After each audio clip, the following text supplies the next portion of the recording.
6, versículos del 1 al 9. En sus Biblias, Isaías, el capítulo 6, versículos del 1 al 9.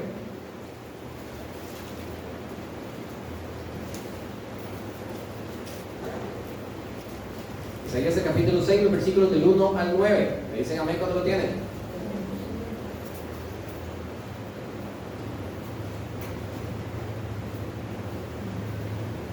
Dice la escritura: en el año que murió el rey Usías, vi yo al Señor sentado sobre un trono alto y sublime, y sus faldas llenaban el templo. Por encima de él habían serafines, cada uno tenía 6 alas, con 2 cubrían sus rostros, con 2 cubrían sus pies, y con 2 volaban. El uno al otro daba voces diciendo, dígalo conmigo: Santo, santo, santo, Jehová de los ejércitos. Toda la tierra está llena de sol. Y note lo que pasa: y los quiciales de las puertas se estremecieron con la voz del que clamaba, y la casa se llenó de humo. Entonces dije: ay de mí, que soy muerto, porque siendo hombre inmundo de labios y habitando en medio del pueblo que tiene labios inmundos, han visto mis ojos al Rey, Jehová de los ejércitos.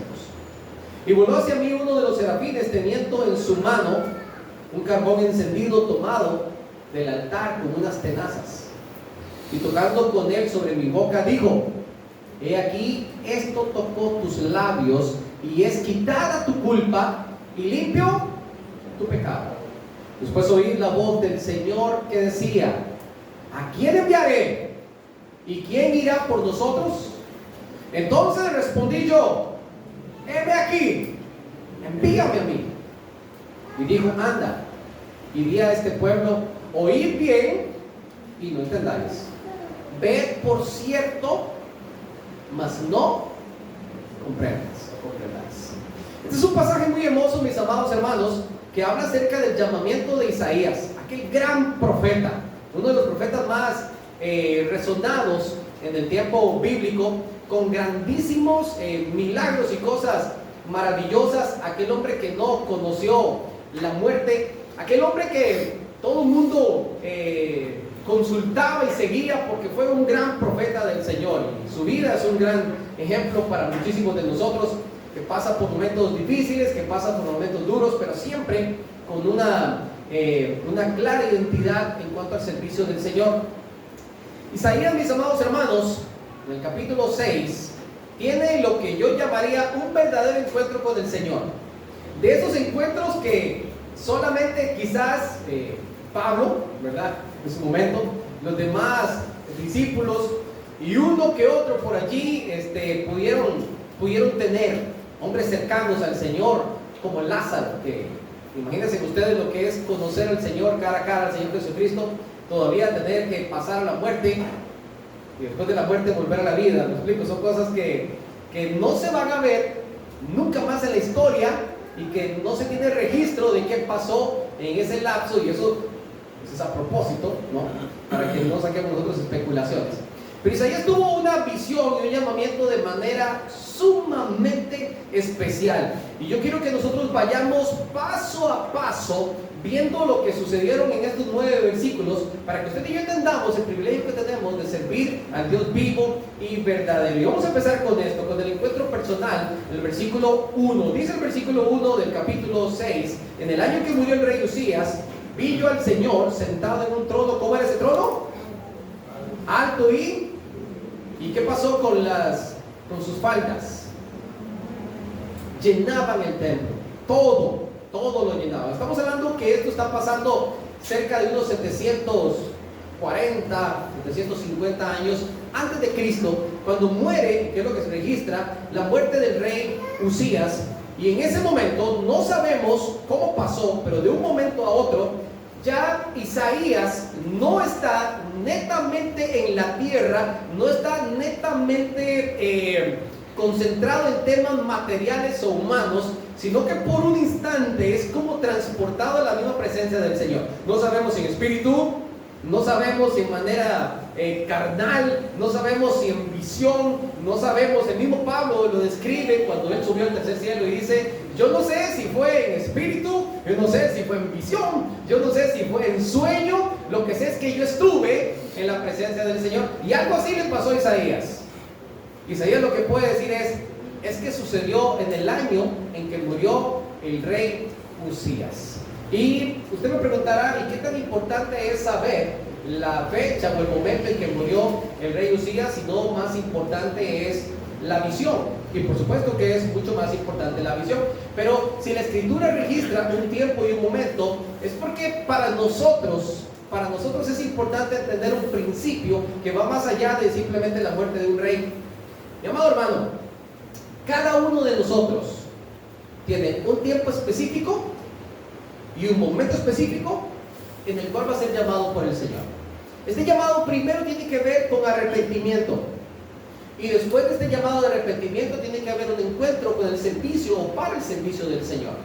Todos tenemos un tiempo específico. Muchos de nosotros hemos conocido al Señor y tuvimos el privilegio de tener este llamado de que éramos niños, pero no todos. Algunos tuvieron que esperar un poco hasta su juventud, otros hasta mucho tiempo más allá. Personas incluso muy mayores llegan en su vida tarde a conocer del Señor, pero entregan su vida en el momento y en el tiempo específico. Y todos nosotros pudiésemos hacer como un pequeño resumen de nuestra vida y podemos ver cómo la mano del Señor siempre estuvo allí guardándonos y guiándonos. ¿Cuántos dicen amén por eso? ¿Verdad? Los que conocieron al Señor ya más adelante en su vida. Y es tan impresionante escuchar los testimonios de aquellas personas que dicen: yo jamás me imaginé llegar a servirle al Dios vivo y verdadero. Gente que dice: yo tenía mis pensamientos, cosas completamente distantes y diferentes. Pero mi amado hermano, a todo mundo le llega su tiempo, a todo mundo le llega su momento. Isaías dice: en mi momento fue cuando murió el rey Usías. Ese fue un momento que cambió mi vida por completo. En ese momento mi vida cambió el rumbo de una manera que yo jamás me lo imaginé. Y para mí esto es sumamente importante. Dice el versículo que en la muerte, en el año de la muerte del rey Usías, dice Isaías, vi yo. ¿Quién lo vio? Isaías dice: lo vi yo. ¿Alguien se lo contó? No, nadie se lo contó.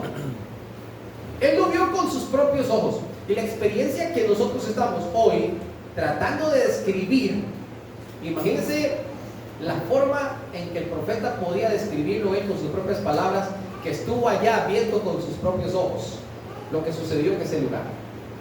Lo vi yo, dice Isaías, con mis propios ojos. Y es que el llamado, mis amados hermanos, es un llamado personal. El llamado al servicio es un llamado personal.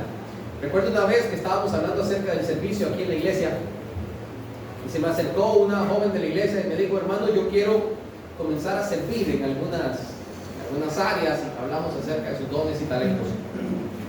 Definimos algunas cosas en las que podía comenzar a servir al Señor. Y me dijo: hermano, es que usted estaba hablando acerca del servicio, predicando acerca del servicio, y lo que usted decía, lo decía, o yo sentía que lo decía por mí. Decía la chica: yo nunca lo hice por ti. Pero cuando el Señor nos habla de manera personal. Y entonces estamos hablando temas generales, pero el Espíritu Santo hace como con Isaías, sentir lo que es algo que es para mí. Es que yo necesito esto. Esto es conmigo. Dios me está hablando a mí esta mañana. El Señor dice: y lo vi yo. Nadie me tuvo que contar. Esto es un llamado personal. ¿Saben qué me llama la atención? Recuerden ustedes cuando Pablo iba camino hacia Damasco. En un momento u otro se le apareció aquel resplandor y que lo tumbó del caballito. Y la gente que estaba alrededor no pudieron escuchar la voz de aquel que hablaba cara a cara con Pablo, porque el llamado es un llamado personal. Recuerden ustedes el caso de Eliseo. Eliseo estaba arando y sobre él vino justamente Elías y entonces tira su manto. Y cuando nosotros vemos estas cosas, entendemos que el llamado de Dios es un llamado personal. Estaba Moisés un día medio aburrido, viendo las ovejas que ni siquiera eran suyas. ¿De quién eran las ovejas? Del suegro, trabajando para el suegro. Qué humillante después de haber sido el príncipe de Egipto. Y mientras está él ahí, le llama la atención que hay una zarza que está prendida, un arbusto que está prendido, fuego. Y ahora ha prendido eso. Claro, con el calor que hace en el desierto. Pero después de rato que ve que esa llama está ahí, y esa cosa no se va a apagar nunca. Y no se va a consumir ese arbusto. Y le llama la atención, y entonces tiene que ir a ver qué es lo que está pasando. Y se da cuenta que es algo que Dios quiere hablarle de manera personal. Yo he orado por muchos años por mis hijas, he orado por muchos años por muchísimas otras personas. Yo le he dicho al Señor, incluso yo le dije al Señor desde antes que nacieran mis hijas, que si no le iban a servir a Él, que entonces mejor no me las mandara. Si voy a tener hijos que no te van a servir, entonces mejor no me des hijos. Es tu voluntad, por supuesto, pero es mi petición. Tengo derecho a pedirte lo que yo quiera y tú me contestarás de acuerdo a tu voluntad. Y yo le dije al Señor muchas veces, yo quiero que mis hijos o mis hijas te sirvan a ti. Pero si de algo estoy consciente, es que no van a servir al Señor por ser mis hijas. Podrán hacerlo mientras estén en la casa, ¿verdad? Porque están obligadas, ¿verdad? Porque gracias a Dios, nada, nunca hemos tenido que obligarle para nada, pero vamos a ver cómo lo va a aplicar. Pero lo que sí es cierto es que no hay ninguna garantía el hecho de que sean mis hijas. Yo creo que me explico lo que quiero decir, ¿verdad? Porque el llamado es un llamado personal. Y depende de la sensibilidad que cada uno de nosotros tengamos, así va a ser la forma en que Dios trata con cada uno de nosotros. Pero ¿cuál debe ser nuestra oración? Que nuestros hijos también sientan ese llamado de parte de Dios y que tengan un corazón sensible para que le puedan servir. El punto, mis amados hermanos, es que llamados personales, que nadie puede obligar a nadie. Se cree por estadísticas que tan solo 25% de los hermanos de la iglesia sirven en algún ministerio activo en sus iglesias. Nosotros somos un fenómeno, ¿saben? Nosotros tuvimos taller de servidores la semana pasada y habíamos mucho más de un 25% de la iglesia en el taller. Y había algunos que no pudieron estar en el taller. Eso es algo sumamente, ¿cómo le digo?, motivante para nosotros como iglesia, porque hemos entendido que debemos de servir al Señor en lo que sea. ¿Me explico? O sea, es decir, yo tengo que estar en un ministerio grandísimo o popular para decir que estoy sirviendo al Señor. Hay personas que simplemente van y buscan a alguien en el carro para traerlo a la iglesia, y eso es un servicio al Señor. Por supuesto que lo es. Por supuesto que lo es. Nosotros decimos, queremos recoger una canasta de amor para alguien y sentimos ese llamado de manera personal, ¿cierto? Yo mismo me involucro y yo digo, yo quiero hacerlo. Mi hermana me dijo en la semana, hermano, yo no pude traer nada. No porque no tiene la capacidad, sino porque no pudo. Se enredó, digamos. Oye, ¿cómo le dolió eso en su corazón? Usted le sentía el dolor diciendo, ay, hermano, yo no traje nada. Ya Dios evaluó eso, no lo evaluó el Señor. Lo bonito es servirle al Señor, mis amados hermanos, es que Él está viendo nuestra actitud. Y por eso, como lo leíamos en el Salmo 44 en esta mañana, el versículo 8, es pensando en el Señor, es por el Señor que nosotros hacemos las cosas. Y dice la Escritura, vi yo al Señor sentado en el trono. Miren, esto tiene que haber sido algo impresionante. ¿Cómo era ese trono? Dice la Escritura que era alto y sublime. Alto y sublime. Imagínese usted ver por un instante la gloria de Dios y que a usted le corresponda tratar de describir qué es lo que usted vio. Es una tarea muy difícil, de verdad que es una tarea muy difícil. Cuando usted lee el Apocalipsis, sobre todo el primer capítulo, cuando Juan está tratando de describir a quien él conoció personalmente, porque Juan conoció al Señor Jesucristo, pero en algunas oportunidades él dice, yo vi a alguien como el Hijo del Hombre.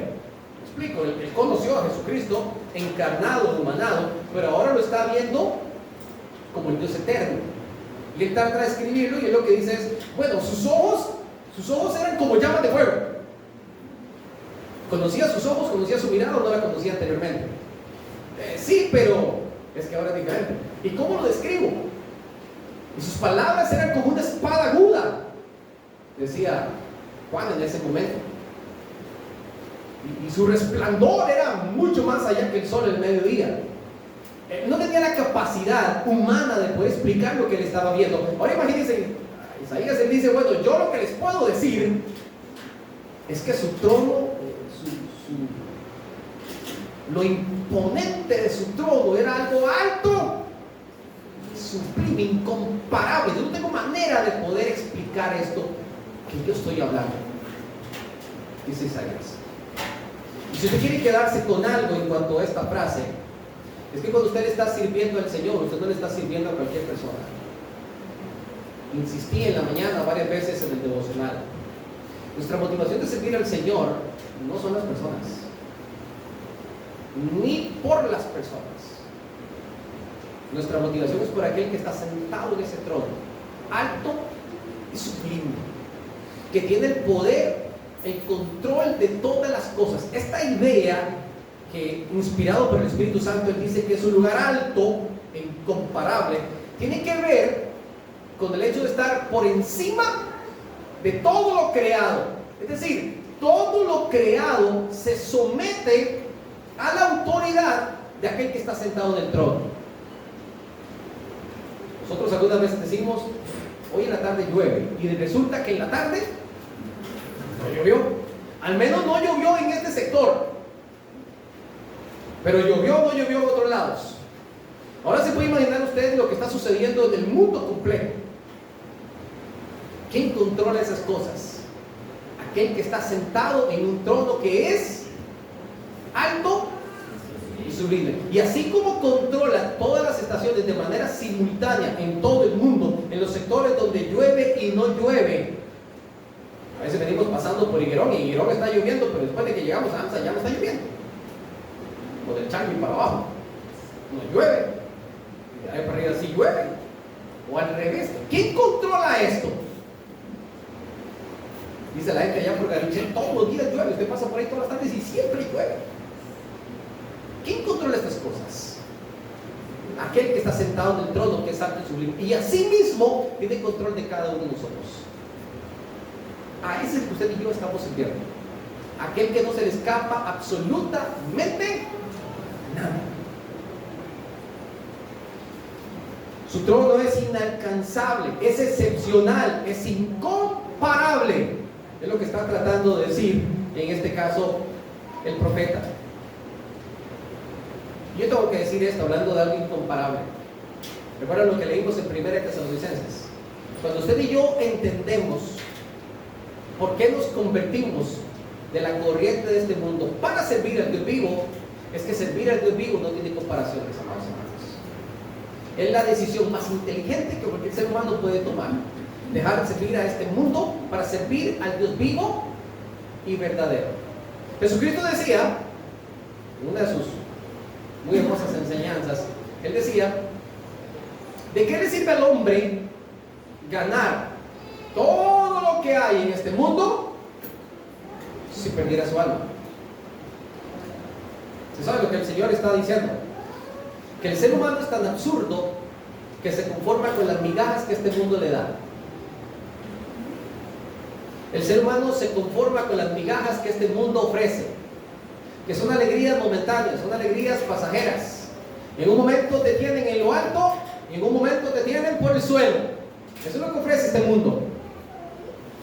Pero cuando usted le sirve al Dios vivo y verdadero, su paz y su gozo son eternos, su salvación es segura. Servir al Señor, y eso lo estaba entendiendo ese día Isaías en la presencia del Señor. Servir al Señor es algo excepcional e incomparable. Es incomparable. No hay nada mejor que nosotros podamos hacer que servirle a nuestro Dios. A partir del versículo 2 al versículo 4 comenzamos a ver la grandeza de su majestad. Léalo conmigo también, versículos del 2 al 4. Incluso una parte del versículo 1 dice que sus faldas llenaban el templo y por encima de él habían serafines. Cada uno tenía 6 alas. ¿Cuántas alas tenían sus serafines? 6. Con 2 cubrían sus rostros, con 2 cubrían sus pies y con 2 volaban. El uno al otro daba voces diciendo: Santo, Santo, Santo Jehová de los ejércitos, toda la tierra está llena de tu gloria. Miren, aquí hay algo interesante, tengo que parar para decirlo, para luego seguir. ¿Qué llenaban esas faldas de los vestidos del Señor en su trono? ¿Qué llenaban? Todo el templo. Pero cuando se proclama la adoración, ¿qué se llena? Dice el versículo 3: se llena toda la tierra de su gloria. Su poderío, su soberanía y su majestad está tanto en los cielos como acá en la tierra. Y una vez que se adoraba al Señor y se proclamaba que Él era 3 veces santo, los oficiales de las puertas se estremecían, temblaban. En estos días hemos estado recibiendo varios temblorcitos por acá, por esta zona. Algunas personas les da mucho miedo, otros dicen que no le dan. Yo le puedo decir a usted, mientras el temblor sea manejable y no tenga que salir corriendo de su casa, disfrute el poder de Dios. Trate de disfrutar. Imagínese usted cómo hace el Señor para darle una remecida a la tierra. Ese es solamente su poder. Qué bonito. Y usted, yo estuve acompañado del hermano Derek el año pasado para estas fechas, para agosto. Estábamos sentados aquí en el árbol de mango conversando largamente, como solemos hacer cuando hablamos, ¿verdad? No porque yo hable mucho, ¿verdad? Ya saben quién es el que habla mucho, ¿verdad? Sentados ahí. Cuando se vino uno bueno, este también estuvo bueno, pero como estábamos ahí sentados al aire libre, qué tranquilidad nada más sentir y disfrutar del poder de Dios en ese lugar. Qué bonito, qué bonito. ¿Se acuerdan ustedes lo que estaba haciendo Pablo y Silas mientras estaban encarcelados?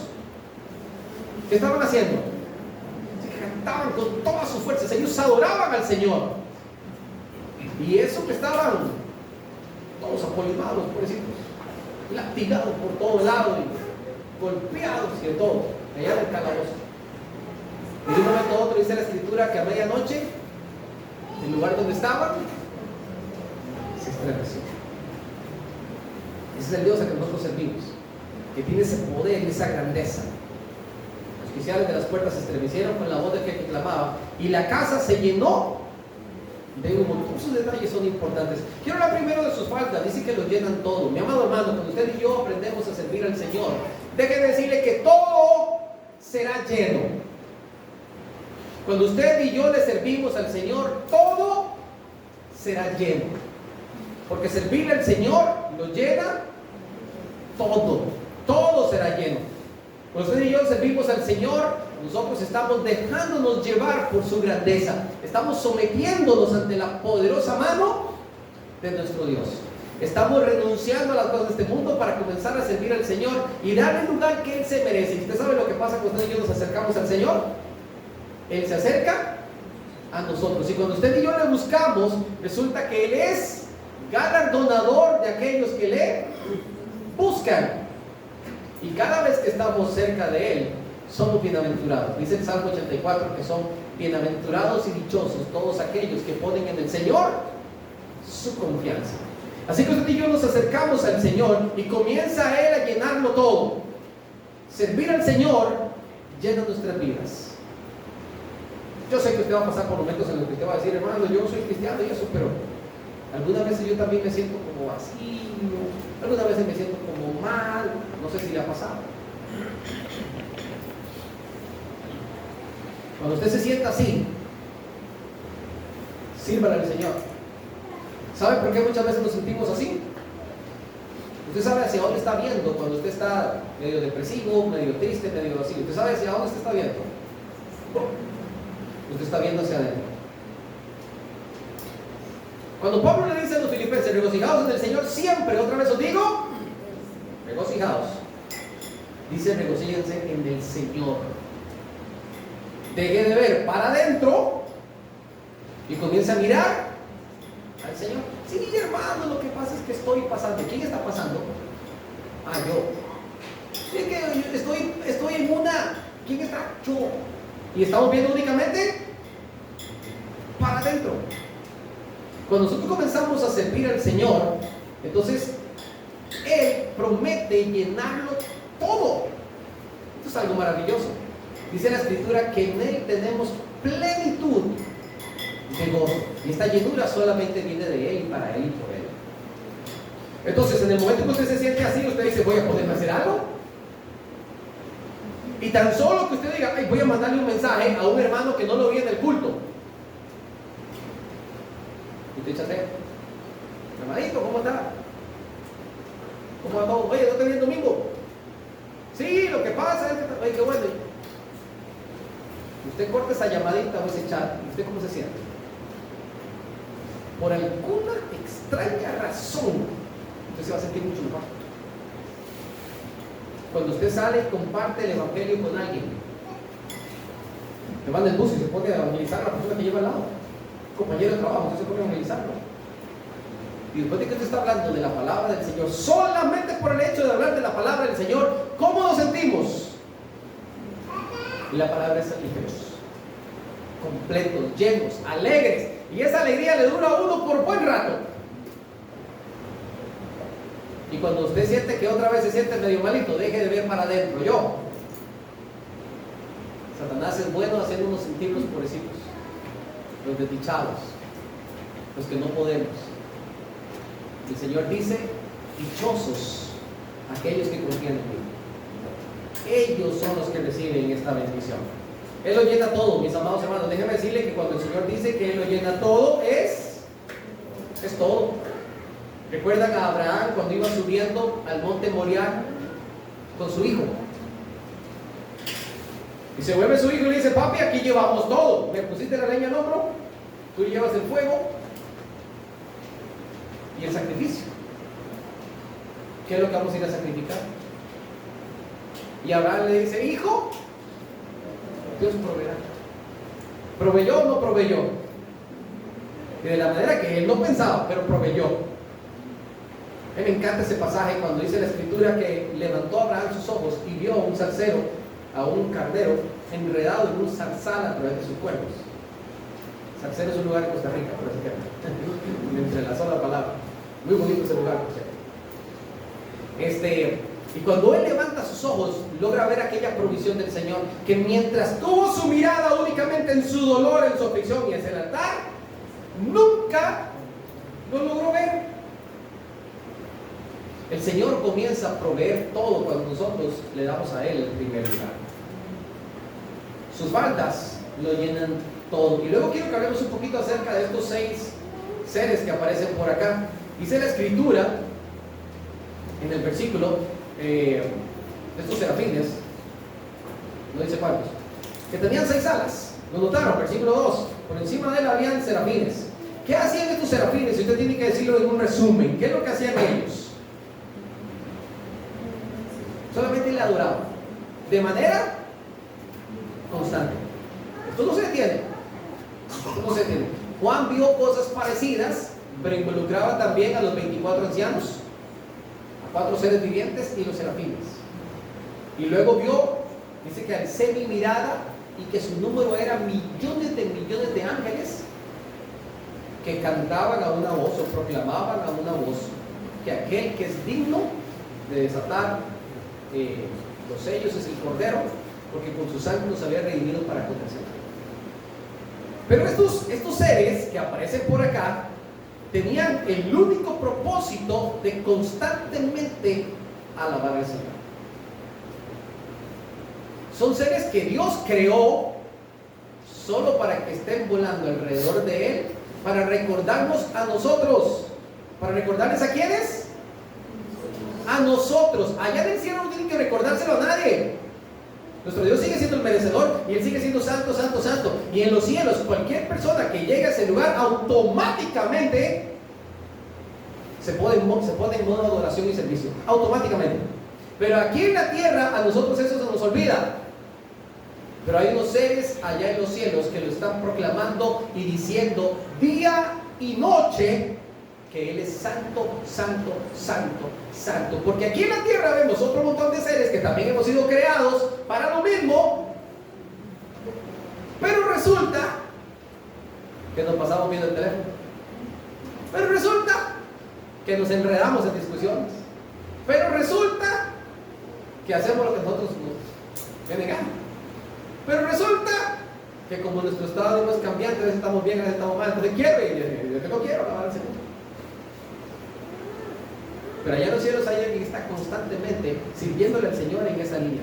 Ahora, dice la Escritura que estos seres que tienen 6 alas, con 2 cubren sus rostros. ¿Por qué cubren sus rostros?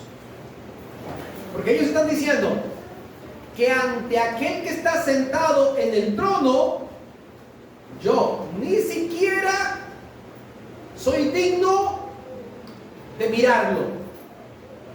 No soy digno de estar ante su presencia. Y como no soy digno de estar ante su presencia, entonces cubro mi rostro. ¿Saben por qué la palabra postrarse significa caer de cara ante el suelo? Porque es una manera de decirle al Señor que nosotros no somos dignos de ver su rostro. Con 2 cubrían sus rostros, con 2 cubren ¿qué? Sus pies. ¿Saben ustedes por qué los antiguos lavaban los pies de los visitantes a sus casas? ¿Saben por qué lo hacían? Porque una persona en los tiempos bíblicos que utilizaban esas cutarritas de cuero que hay en los santos, que parecieran, digamos, se bañaban y salían a caminar. Pero en esas calles polvorientas usted podía sentirse que estaba bañadito, pero ¿cómo se mantenían los piecitos de cada persona por ahí?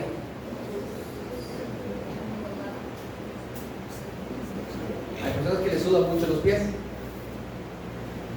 Y esas sandalias de cuero, con el sudor, con el polvo.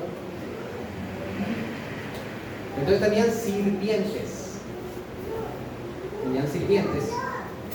Que al entrar estas personas a sus casas, le lavaban sus pies. Y aparte de que sentían ese frescor, porque se siente rico lavarse los pies, el frescorcito, ya se sentían otra vez limpios. Y un simbolismo de que la parte inmunda, en este caso, serían sus pies. Ellos cubren sus pies en un modo de reverencia ante el Señor. Un modo de reverencia ante el Señor. ¿Se acuerdan ustedes lo que pasó con Moisés cuando vio la zarza? Y él comenzó, obviamente intrigado por la situación, a caminar hacia la zarza. ¿Qué le dijo la voz que estaba allí con él? ¿Qué dijo la voz del gran yo soy? Oiga, pero quítese los zapatos, primo. Ese lugar donde usted está es santo. Hubiese sido un serafín, lo que hace es que se suspende y cubre sus pies. Mi amado hermano, yo tengo que decirles que cuando yo veo la adoración eclesiástica, vamos a hablar de nuestra iglesia para no hablar de otra, ¿no? Nos falta tanta reverencia ante el Señor. Cuando estamos frente a aquel que es santo, santo, santo, y que su poder lo llena todo, que su majestad es incomparable, usted y yo estamos muy lejos de demostrar verdadera devoción por el Señor. Y yo sé que lo intentamos, y gracias al Señor por poder ser afines allá en los cielos, que le recuerda a Él quién Él es. Pero usted y yo deberíamos de hacerle competencia, ¿oye? Deberíamos de luchar, de esforzarnos por darle a Él el honor que Él se merece. Y eso lo hacemos también a través de nuestro servicio, un servicio que sea reverente, un servicio que sea puro, un servicio que sea agradable. Servir al Señor es todo una responsabilidad y nosotros debemos de ser reverentes, apartados y exclusivos para el servicio del Señor. Yo les contaba en una oportunidad, un hermano de Costa Rica, pastor, su hijo es músico de profesión. Entonces él era el director del grupo de música. Un músico porque canta súper bien y experto en su guitarra. Los domingos en la mañana él es el ministro de alabanza, pero resulta que como su trabajo es la música, entonces los sábados toca en algunos bares populares de la comunidad. Y nosotros le dijimos al hermano pastor, yo sé que es su hijo y yo sé que es músico, pero dígale que si quiere tocar en los bares, quiere servir al mundo,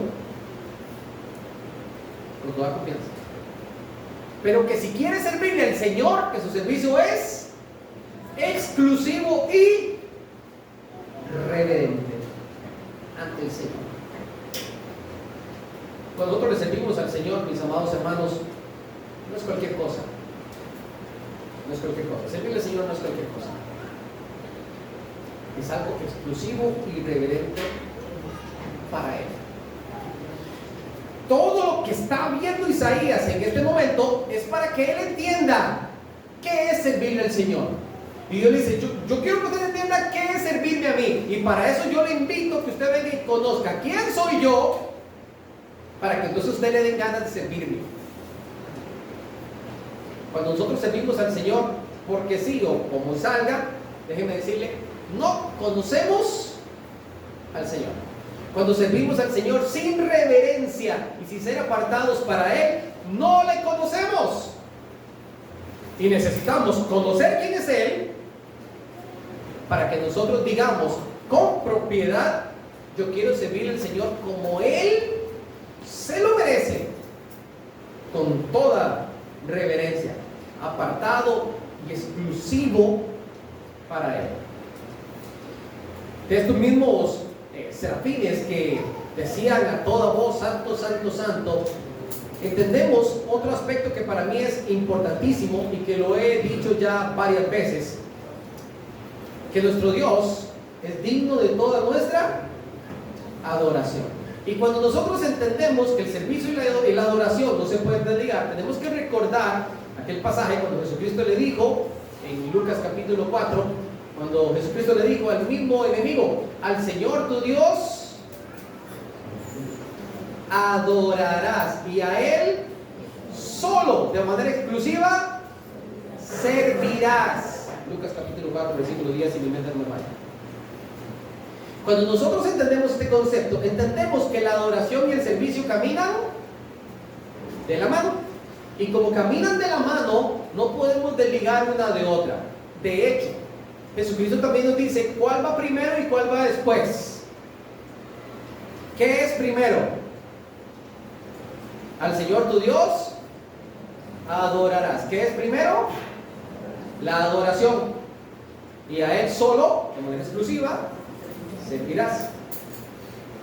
Esto quiere decir que nosotros cada vez que servimos al Señor debemos de hacerlo con actitud de adoración, es decir, algo que es exclusivo para Él.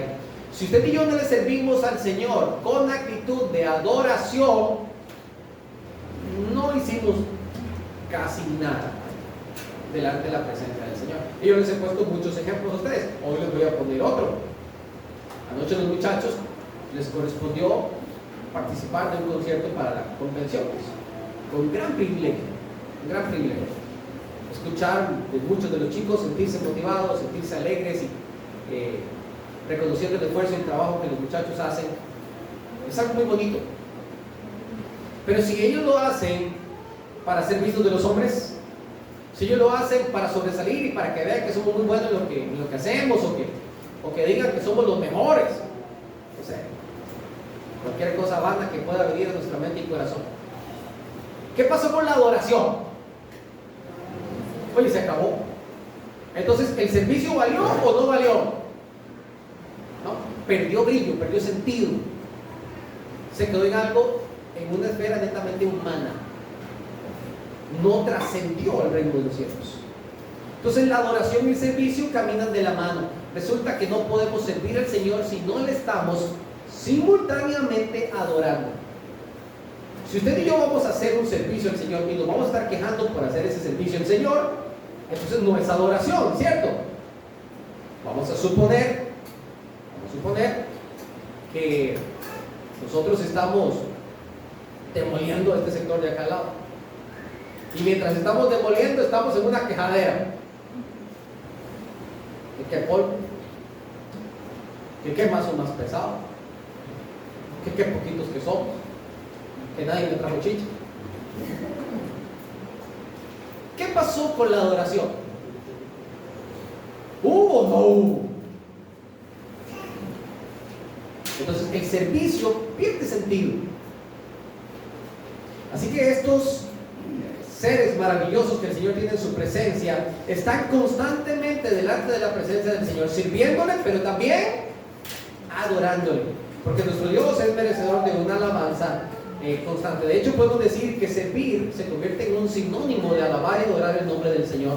Ambas caminan de la mano, y todo lo que nosotros hacemos, ya sea para nuestro prójimo, compartir para sus necesidades, el tiempo que ofrecemos para el Señor, cada vez que estamos sirviéndole al Señor y lo hacemos en adoración, déjeme decirle que la casa que está allá arriba, que ese templo, se llena de luz. Y eso sube delante de la presencia del Señor de manera agradable a Él. Y quiero terminar con el versículo del 5 al 9, porque en realidad tenemos que hacernos una pregunta muy importante: ¿quiénes somos nosotros para servir al Rey? Es una pregunta que se hizo Isaías en ese momento. Versículos del 5 al 9. Entonces dije: ¡ay de mí!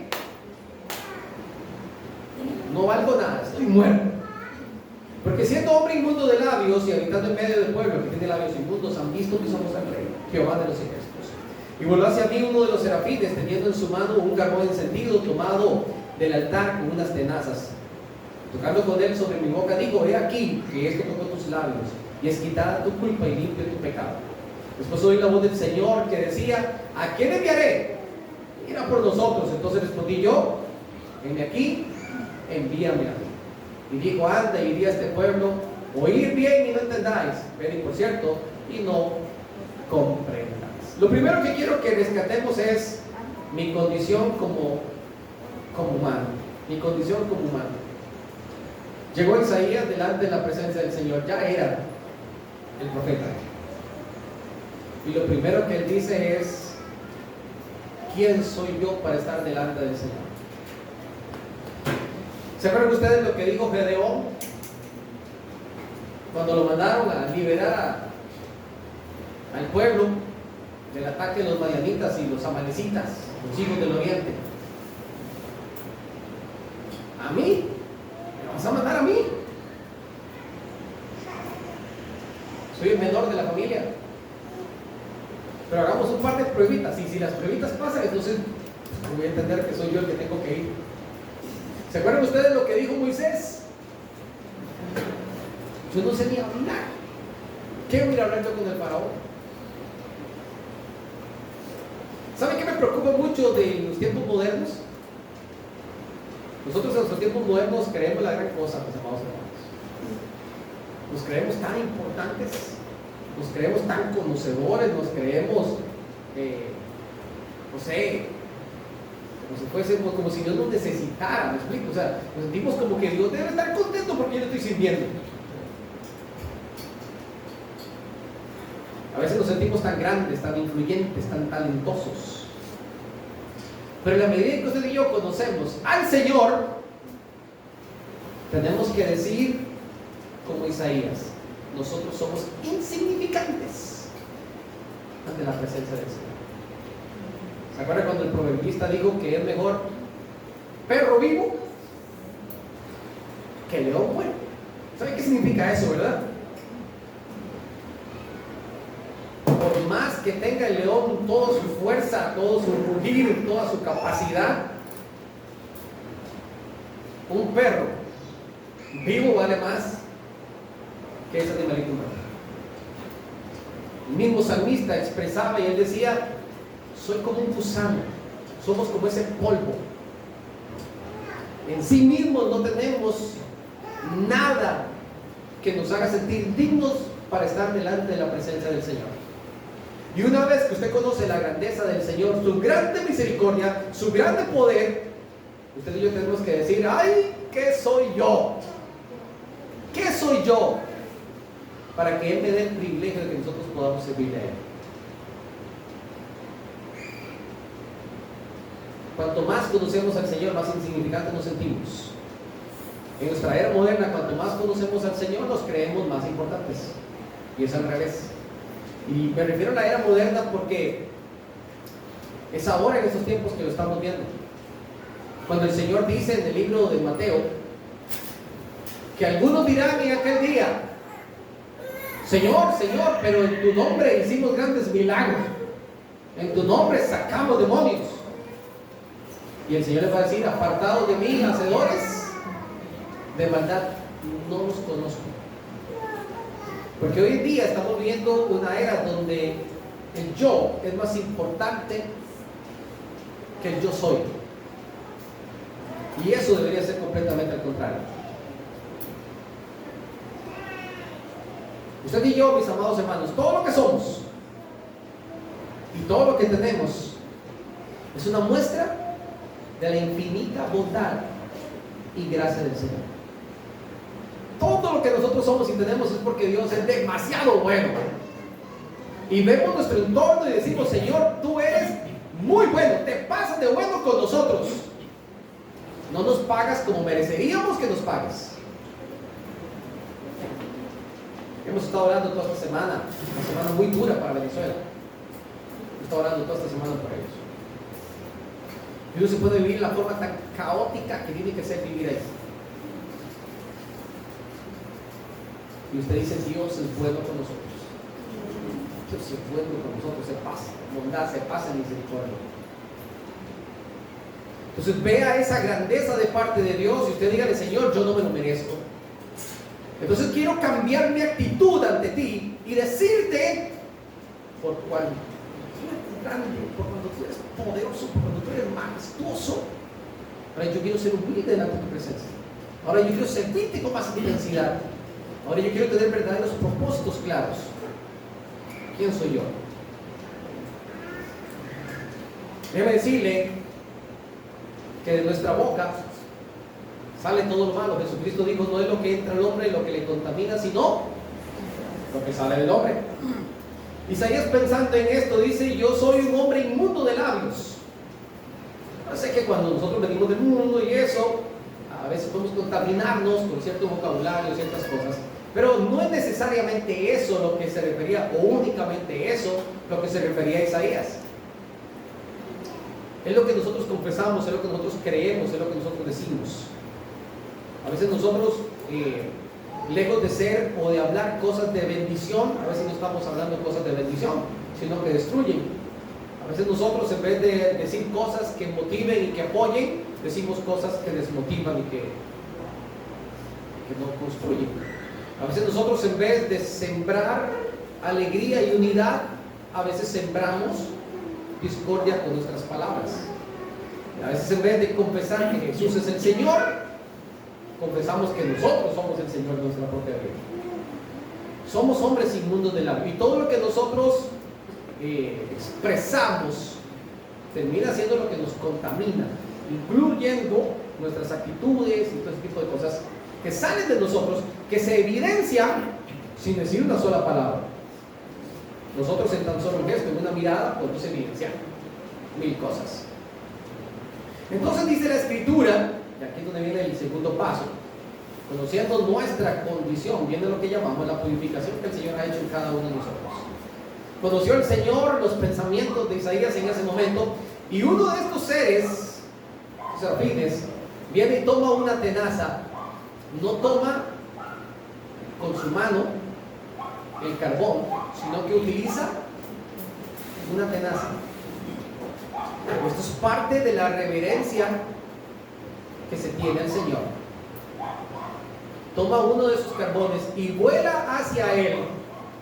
Ahora usted tiene que imaginarse que usted es Isaías y usted está ahí medio escondidito, que no quiere que lo vean, que no quiere levantar la mirada, que está en ese lugar temblando constantemente cuando aquellos seres vivientes proclaman su adoración, cuando todo eso se llena de humo de un momento a otro, usted ve que una de esas cosas viene volando hacia usted. ¿Y usted qué dice?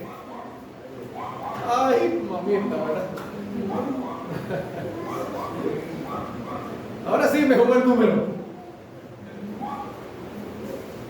Y viene con el carbón y lo que hace es que toca sus labios. Hoy en día nosotros tendríamos que decir que el Señor viene con ese carbón y toca nuestro corazón. Cuando el salmista dice, crea en mí, oh Dios, un corazón limpio, ¿qué le estaba diciendo el Señor? Yo necesito que uno de esos carbones queme, cauterice mi corazón. Porque hoy en día nosotros, mis amados hermanos, conforme pasa el día a día, lo que lastimamos es nuestro propio corazón. Le decimos a los jóvenes una y otra vez, sobre toda cosa guardada, guarda el corazón. Porque deseamos que nuestros muchachos crezcan de la manera más sana posible. Pero todas las heridas del corazón, el Señor viene para sanar. Y también Él vuela hacia nosotros para limpiarnos de nuestros pecados y de todas nuestras maldades. Y fue justamente lo que pasó en ese momento. Una purificación que el Señor ha hecho con cada uno de nosotros. Mis amados hermanos, déjenme decirle algo. Es Dios quien toma la iniciativa. Isaías, en medio de su lamento, no le dice al Señor, oiga Señor, ¿no puedes hacer algo por mí? Aquí estoy yo que parezco un perro muerto, que no quiero ni levantar la mirada ante tal majestad.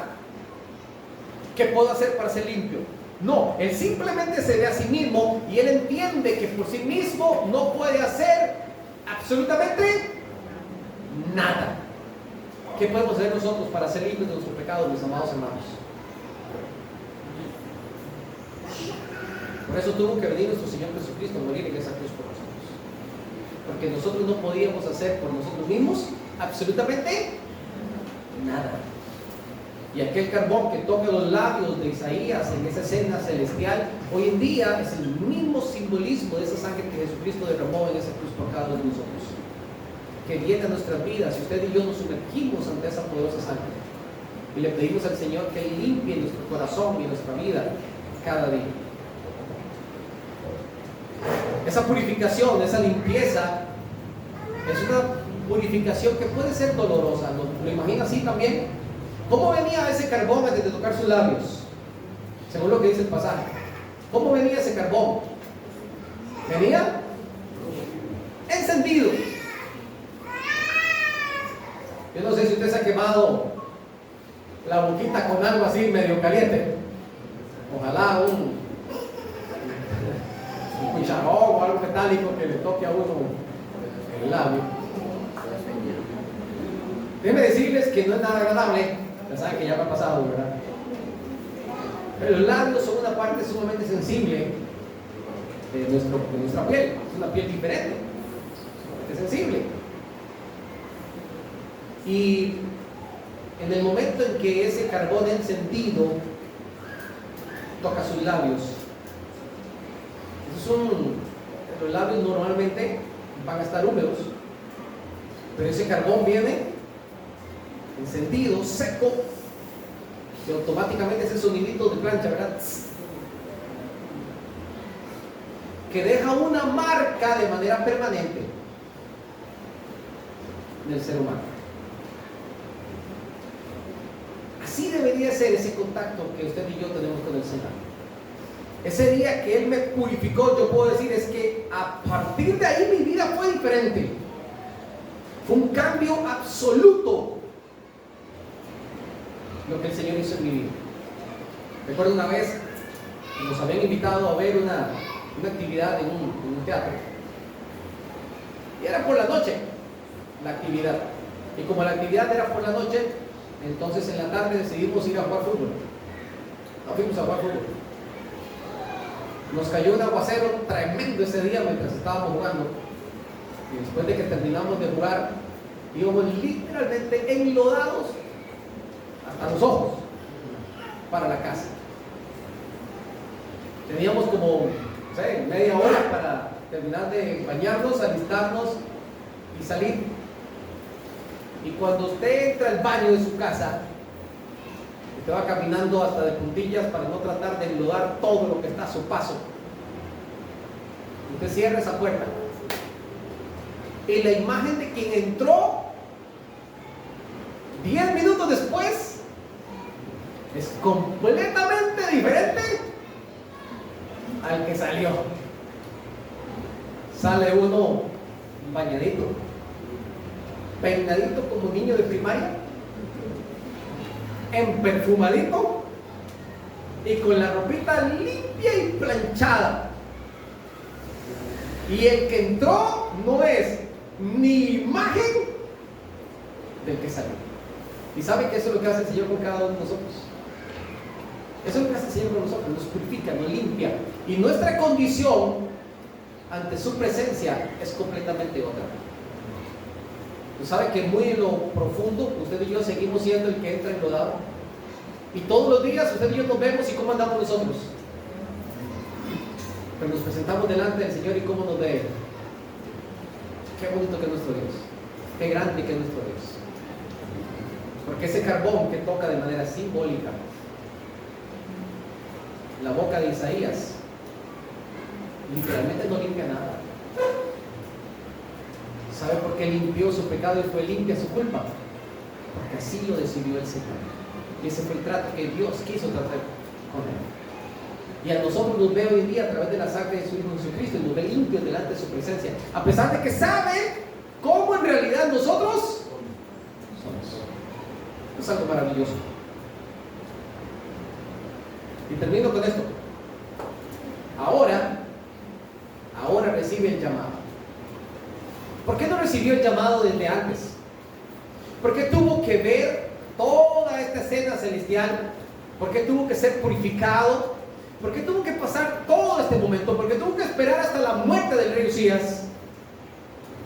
Para que entonces reciba ese llamado. Para que entonces entienda el llamado. Amado hermano, nosotros para servir al Señor necesitamos pasar por ciertos procesos. Nosotros necesitamos pasar por procesos. Y yo le voy a decir algo, a Dios le gustan los procesos. Le gustan los procesos. ¿Recuerdan ustedes lo que pasó en el tiempo de Noé? Hubo todo un proceso de predicación. Algunos piensan que más de 100 años.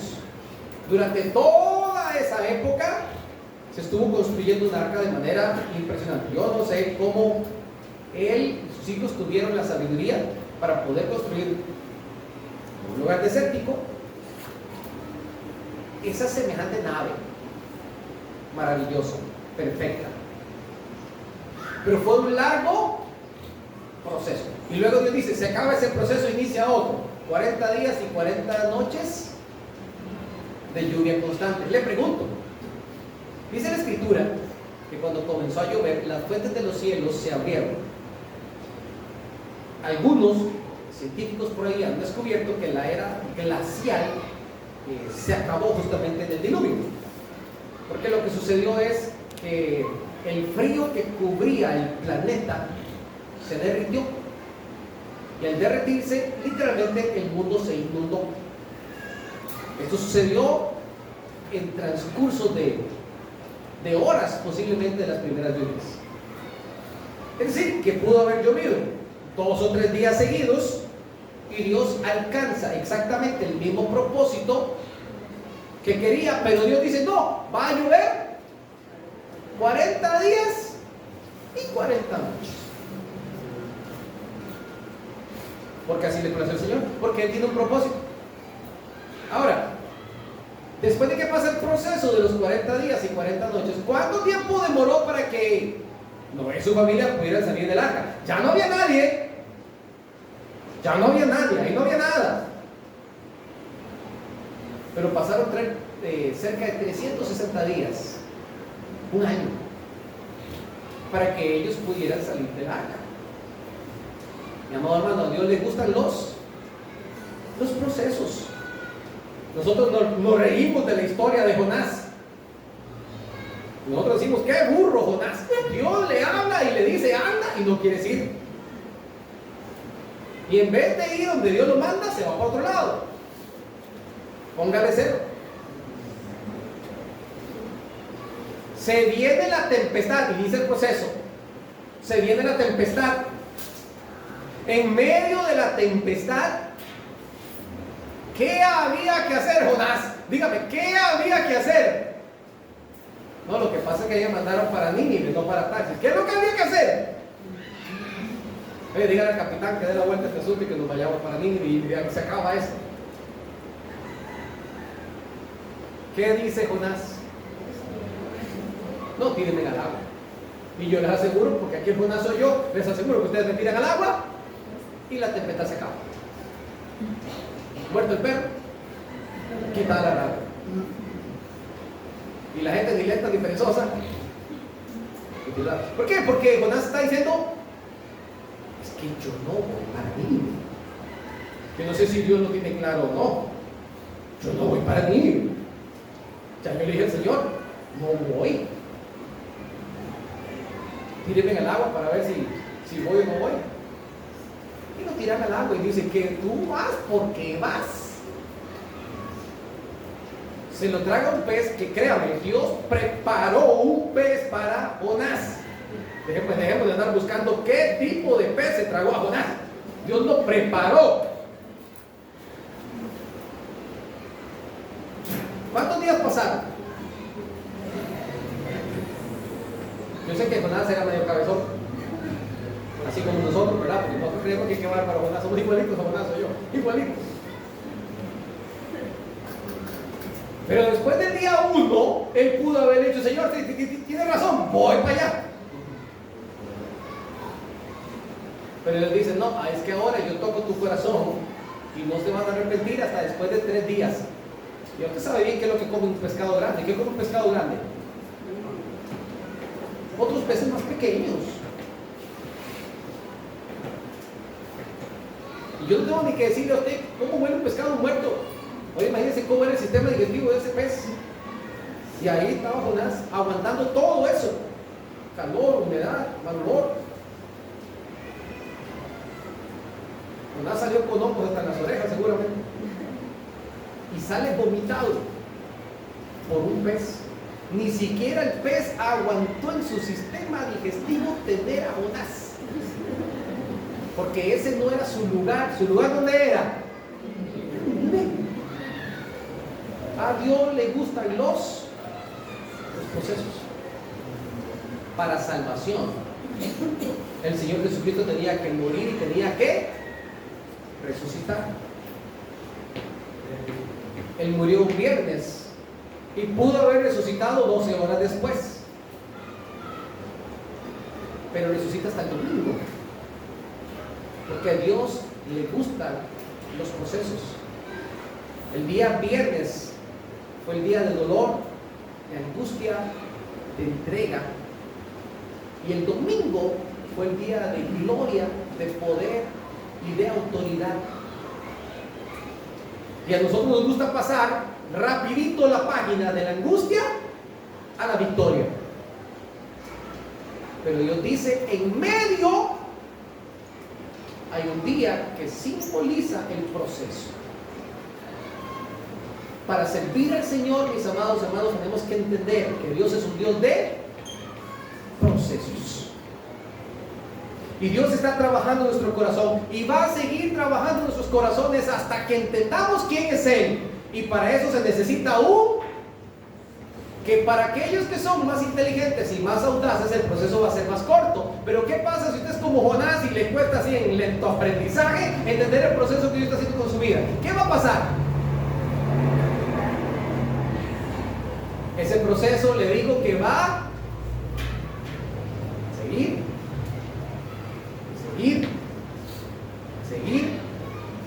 Y usted va a decirse a usted mismo, sí Señor, yo quiero servirte, pero bueno, también hay cosas de este mundo que me gustan. Y viene el proceso a continuar.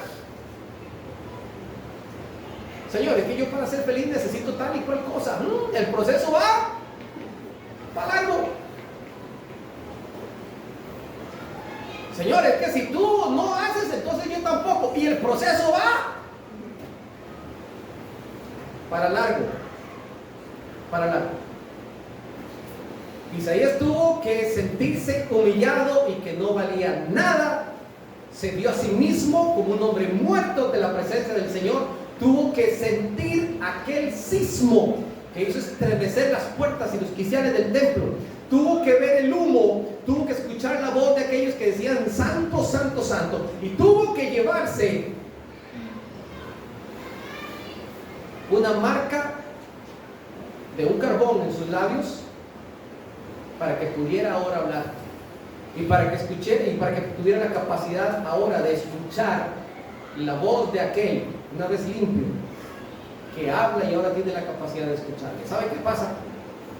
Si nosotros no pasamos el proceso, no vamos a aprender a escuchar la voz de Dios.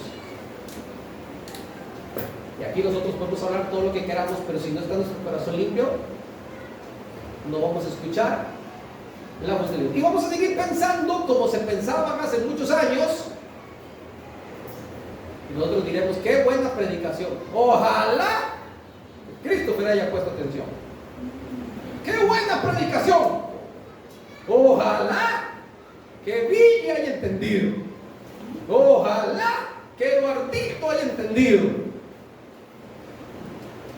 Cuando se nos olvida que cuando estamos frente a frente con aquel gran yo soy, tenemos que decirle Isaías, vi yo, aquel que estaba sentado en el trono, porque Dios trabaja de manera personal. Mis amados hermanos, nosotros somos vasos de barro, ¿sabe?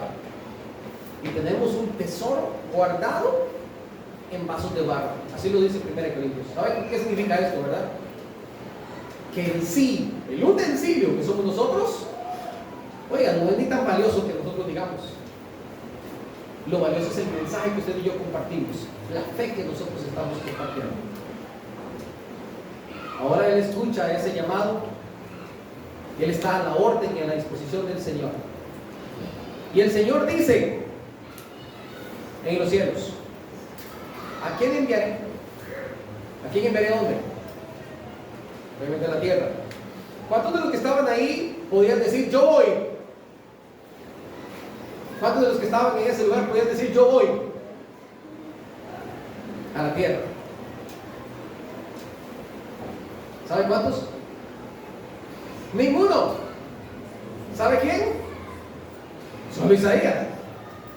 Porque era el único mortal que estaba en ese lugar. Así que el mensaje era o para él o para él.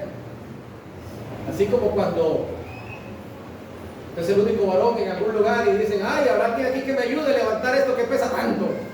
¿Para quién es ese mensaje? Para usted. Para nadie más. Porque Dios prepara cosas exclusivas para nosotros, hermanitos. Cosas que son específicas para mí. ¿Sabe qué está esperando? Que yo responda como Isaías con toda la fuerza de mi corazón, envíame a mí. Es que yo quiero, no es porque me toque, es que yo quiero. Yo quiero. Me llama la atención el llamado que aparece en el versículo 9, 10, incluso adelante también lo dice. Usted vaya, háblales, pero yo le voy a decir una cosa. Usted va a hablar y ellos no van. Ellos no van a entender, no van a escuchar, no van a entender. Su corazón va a estar engrosado, ellos no van a entender el mensaje que tú vas a hacer. Pero aún así tú vas a ir. Yo sé que algunas veces nosotros, cuando servimos al Señor y no vemos resultados, a veces tenemos como ganas de frustrarnos, ¿no? A veces compartimos el discipulado con personas y no vemos los frutos de manera instantánea y nosotros decimos, ¿valdrá la pena o no valdrá la pena? Déjeme decirle que Dios nos manda a ir. A pesar de que la gente muchas veces tenga sus oídos cerrados. Dios nos manda a obedecer a nosotros. Los frutos son del Señor. No se canse, mi amado hermano, de hacer el bien, porque a su tiempo segaremos y no desmayamos.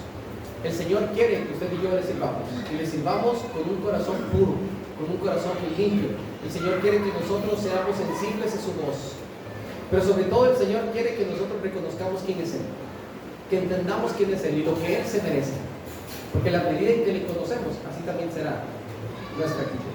Acompáñenme en oración y dígale, Padre bueno, gracias Señor por tu palabra.